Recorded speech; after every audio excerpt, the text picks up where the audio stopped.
आङो दुलाराय बर' हारिमु आफादनि वान अफ दा सेक्रेटारि आं सासे आरो जिल्ला आफादावबो बर्थमान बिबान लानानै खामानि मावगासिनो दङ।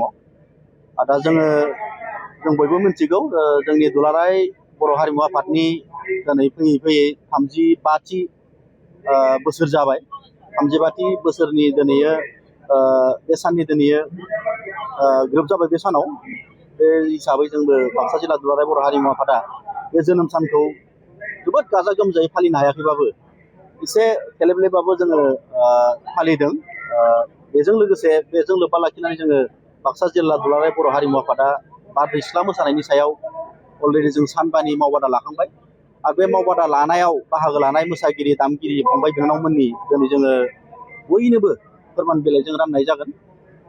बे फोरमान बिलाइफोरखौ जोङो दिनै बे मिटिंनि गेजेरजोंनो जोङो राननाय जागोन आरो जोंनि दिनैनि बे मेलाव जोङो लेंहरजानाय हिसाबै जोंनि गेजेराव मोनफैदों जोंनि 23 नं दिरा समस्तिनि मानगोनां EM आगस्त पुस्तिका सार आरो जोंनि मुसलपुर समस्तिनि बारग' EM अनसुमै कुंकु बर' सार आरो लोगोसे गोबां समाज सिबियारि जोंनि गेजेराव मोनफैदों।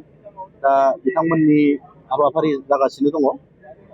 दा जोङो बेखौनो खावलायनो सानदों गासै रायजो राजा बिथांमोनखौ जाहाथे जोंनि बे हारिमु सिबिनायाव बयबो जाहाथे जोंखौ हेफाजाब मदद होयो हारिमु सिबिलांनायाव। दा जों बेखौ खावलायो।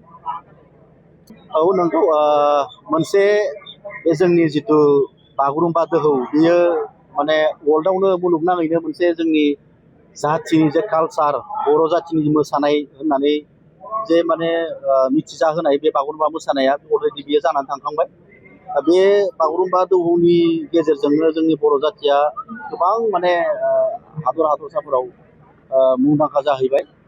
बे मा हारिनि मोसानाय? बे बर' हारिनि। दा बे मोनसे मोसानाया अलरेडि बिराद मोनसे दोहौ लाबोखांबाय आरो बे मोसानायाव अलरेडि जोंहा 25,000 रां मोनखांलांबायानो। सानैसो एसे प्रब्लेमनि थाखाय मोननो दंबावोमोन, थालांनाय दंबावोमोन। सोरबा बेंक एकाउन्टनि एसे प्रब्लेमाव, नामनि प्रब्लेमाव बिथांमोनाबो अलरेडि दाखालि बावैसो मोनलांजोब्बाय। दा बेफोरखौ मोननायखौ निस्सय बिथांमोना गोसो दुंखांदों। दुंखांनानै दिनैनि बे जोंनि बे जिथु बारदै सिख्ला मोसानाय मावबादा, बे मावबादायाव बिथांमोना लैहोर लैहोर माने फैनानै बाहागो लाफैदों आरो बेखिनियानो। बेखौ दा जों बुंथ'नो हाया। आसा दं होननानै जों मोनसे जों गावनो फोथायदों। अलरेडि आसामनि चिफ मिनिस्टार हेमन्त बिश्व शर्मा सारा एसे खोथा होखादोंमोन बेनि उनावहाय दिल्लीयाव लांगोन होननानै। दा हयथ' दिल्लीयाव लाङो लाङा बे थिग जायाखै। निस्सय जों आसाबादि मालाबा बबेबा बोसोर मोनसे हयथ' लांनो हागौ आरो।